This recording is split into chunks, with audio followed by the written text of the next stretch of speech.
acquiring new skills used to be very complex, but it has been simplified by 4-level solutions through the Academy platform. Academy is a training tool that offers you the opportunity to take the next step towards your personal and professional goals. With Academy, you can turn any room in your house into a classroom. Academy helps you to access the latest training catalog and offerings from IBM, Microsoft, Oracle, Cisco, CompTIA, VMware, and many more. Access to course materials, best practices and labs, career guide, and staying up to date with certifications. Want to know more about Academy or have training requirements? Please send an email to training@4levels.co.za or call 011-848-6229. With Academy, you are definitely owning your present and empowering your future.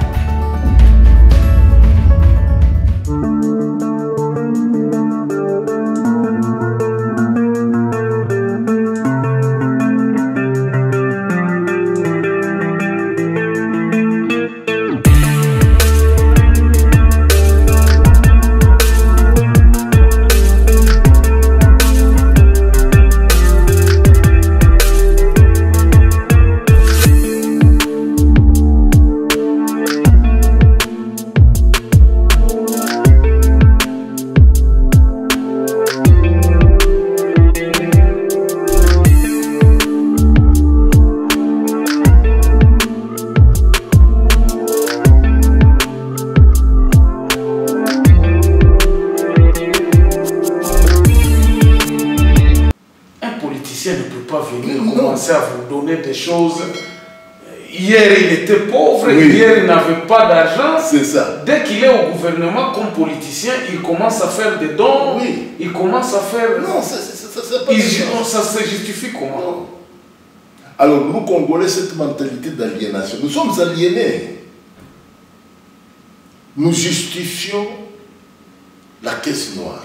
Ah, mais oui, mais vous savez... Je dois obtenir une signature là-bas, écoutez, qu'est-ce que vous voulez? Et on trouve ça normal. Et on l'explique et la population accepte ça. Et c'est ça le mal qui...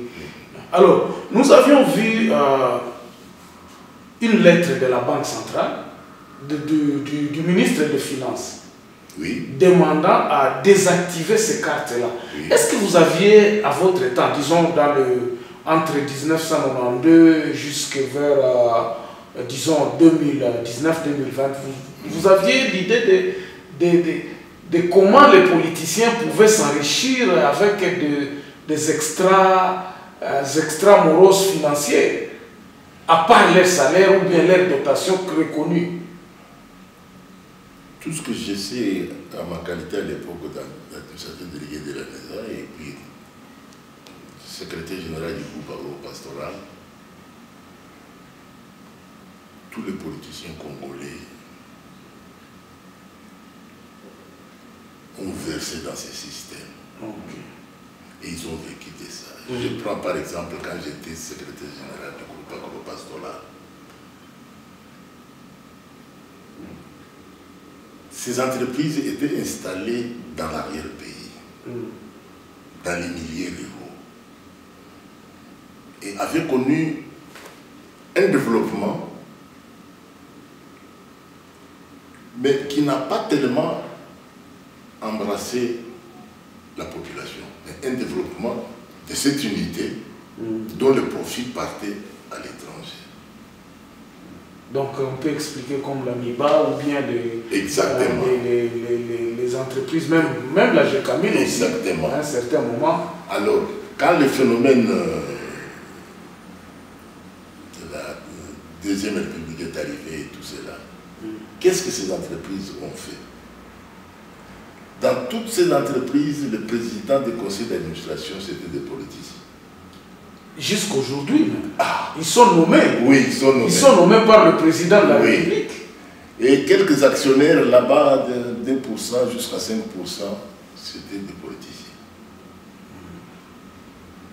Et les politiciens du coin. Tout dépend de l'implantation de l'entreprise. Oui. Mais quand vous vous réunissez au conseil d'administration, parce que j'ai participé à tout le conseil d'administration, vous ne constatez pas l'apport du président du conseil d'administration. Il subit les injonctions des Blancs qui en fait étaient des administrateurs. Parce qu'on peut déceler cette erreur parce qu'il y a des PCA, il y a des administrateurs qui ne savent même pas comment l'entreprise fonctionne. Ils ne sont là que pour venir avec les politiques. C'est tout.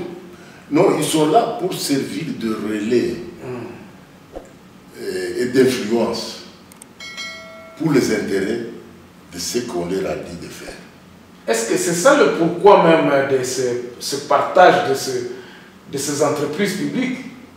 Je crois. Parce oui, le même phénomène s'est produit, s'est manifesté aussi dans les entreprises publiques, en ce sens que, à la tête des entreprises publiques, vous n'avez pas de professionnels. Non.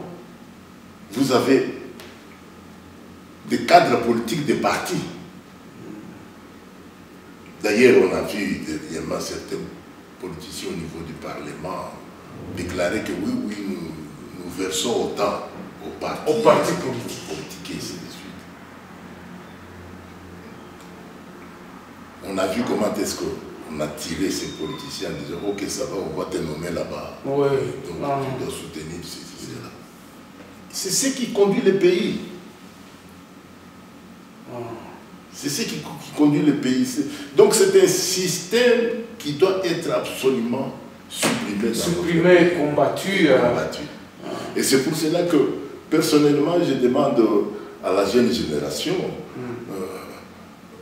de ne pas se laisser prendre au piège par beaucoup d'agitation aujourd'hui, un tel a détourné, un tel a fait ceci, de plutôt réfléchir, d'être de vrais scientifiques, de vraies intelligences, pour se poser des questions sur les causes profondes de ce qui explique la situation de notre pays aujourd'hui. Les causes profondes. Et ces causes profondes, on ne les trouve pas dans l'environnement immédiat. Non. L'environnement immédiat reflète les conséquences de ces causes. Et les politiciens congolais vivent de l'environnement immédiat.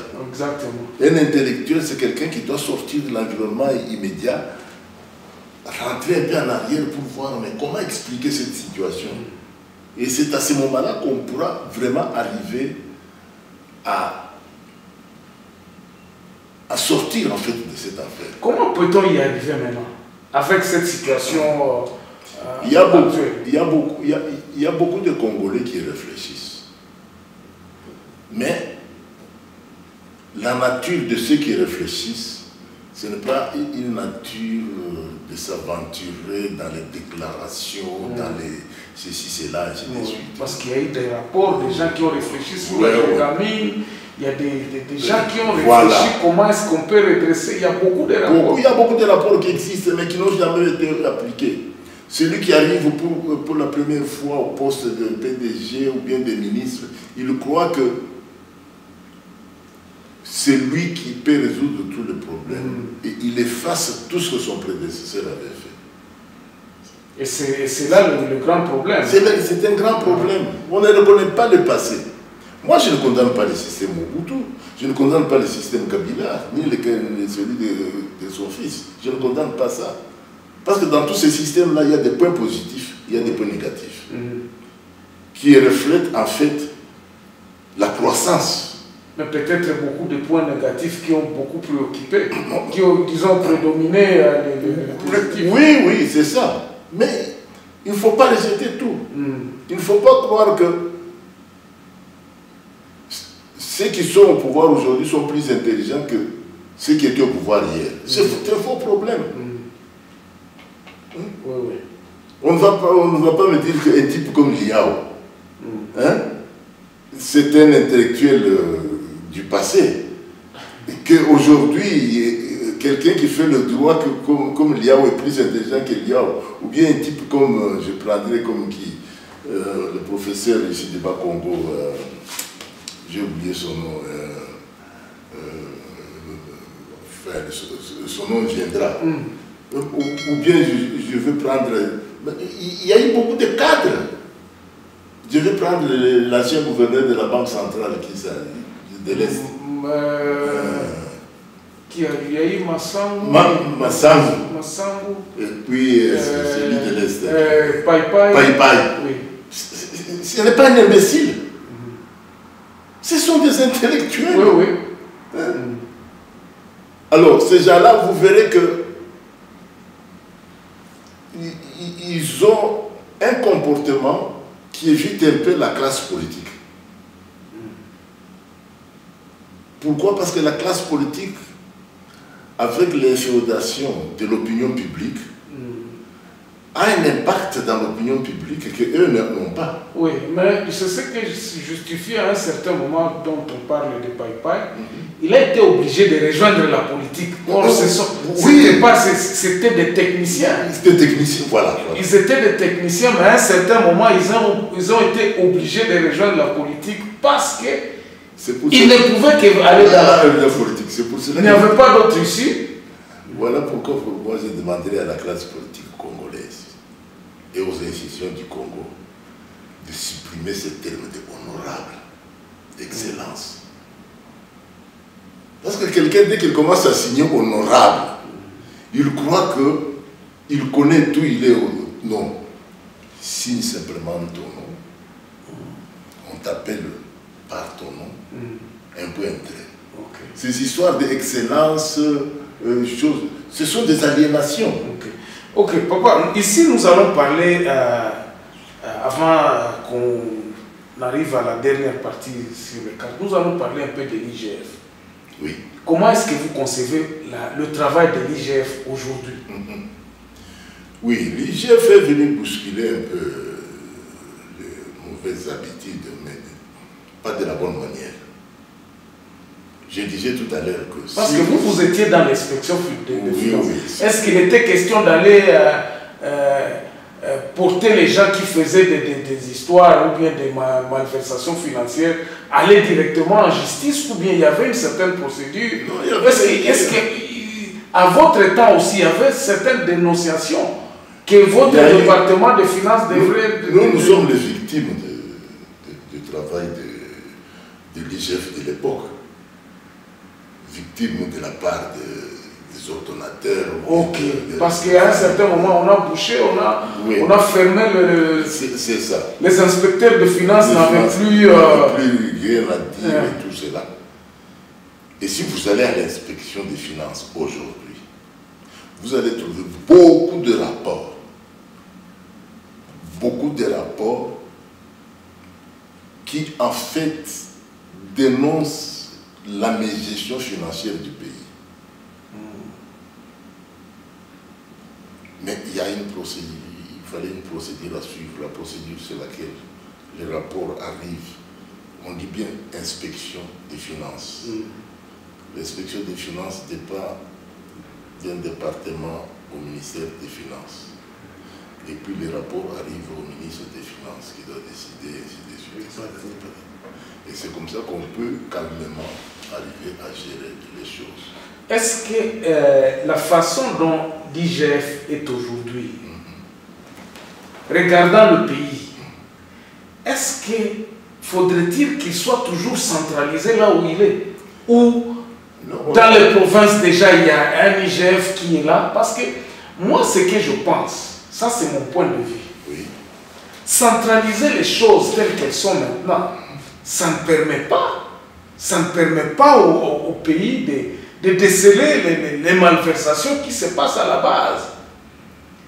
Il n'y a pas d'IGF dans les régions. Il faut qu'un monsieur parte de Kinshasa pour aller contrôler Lualaba. Aujourd'hui, on parle aussi de l'Équateur. On commence un peu à parler de l'Équateur, mais il y a quelques temps, on ne faisait même pas allusion parce qu'on supposait qu'à l'Équateur, il n'y a pas de richesse, il n'y a rien qu'on peut aller contrôler là-bas. On allait tout simplement au Kasaï, au Lualaba, au Katanga, mais est-ce qu'il n'y a-t-il pas moyen de restructurer? Ça, c'est une question, un point de vue. Je réponds à cette question.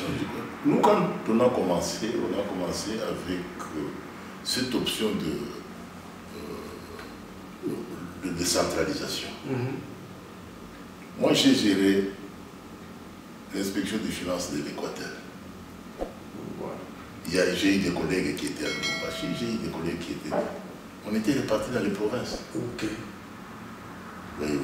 Donc la centralisation a beaucoup de lacunes.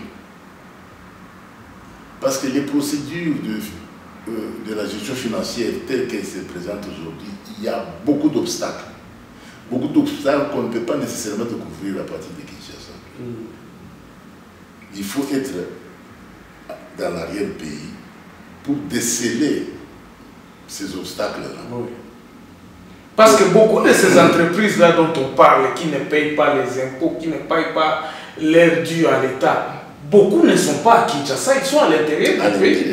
Et donc, les régions, les territoires sur lesquels ils fonctionnent n'en bénéficient presque pas. Non. Parce que ces entreprises-là constituent justement à alimenter les caisses noires des politiciens à Kinshasa. Je voudrais dire aussi autre chose. Le circuit de la gestion financière ou budgétaire de l'État n'est pas la seule source de détournement de l'argent ou de profit qui revient aux populations congolaises. J'ai mon petit frère qui travaille au ministère de Mines. À l'époque de Katumbi, il a été envoyé à Lubumbashi pour aller contrôler les sociétés minières. Oui. Mais aucune de ces sociétés ne lui avait ouvert la porte. Parce qu'il n'avait pas de pouvoir sur ces sociétés-là qui étaient protégées par les caciques qui sont à Kinshasa. Il a été interpellé par le gouverneur qui lui a demandé tout calmement de rentrer à Kinshasa. Allez poser la question à Kinshasa. Et Kinshasa n'a jamais réagi contre ça. L'argent qu'on vole à Kinshasa, si on peut comparer à l'argent qu'on vole dans l'arrière-pays, il n'y a pas de rapport. Il n'y a pas de commune mesure. Et nous, Congolais, nous ne faisons aucun effort pour dégager cette différence. D'où vient le gouffre? Aujourd'hui, le Congolais, nous ne connaissons pas l'apport du secteur agricole dans l'administration coloniale. Oui, vous parlez d'un point où nous allons parler sur ce qui se passe aujourd'hui en nous disant que non, les réserves en la banque sont de 1 milliard, ça quittait de 500 millions, nous sommes à 1 milliard 200 000. Est-ce qu'il y a-t-il, peut-il nous expliquer comment est-ce que cet argent-là est arrivé là? Parce que dans ce pays, par exemple, où nous sommes en Afrique du Sud, chaque mois, l'inspecteur des finances, la banque, il nous donne un rapport en disant le secteur minier a produit autant, le secteur agricole a donné autant, et voici ce que nous dégageons comme bénéfice. Et donc, à ceci, les index, toutes ces histoires-là, on calcule, on se dit, bon, avec l'argent que nous avons, donc on peut diminuer le pétrole, on peut augmenter, et puis ça joue dans tous ces sens-là. Parce qu'on nous a donné les résultats des compartiments qui ont fait à ce que nous ayons cet argent-là que nous nous déclarons. Mais aujourd'hui, en République démocratique du Congo, sur quelle base? Je voudrais donner un témoignage aussi. Il y a quelques années, oui, le confrère congolais du Kasaï ont cherché à créer le jumelage de la province de Mpumalanga avec la province du Kasaï occidentale.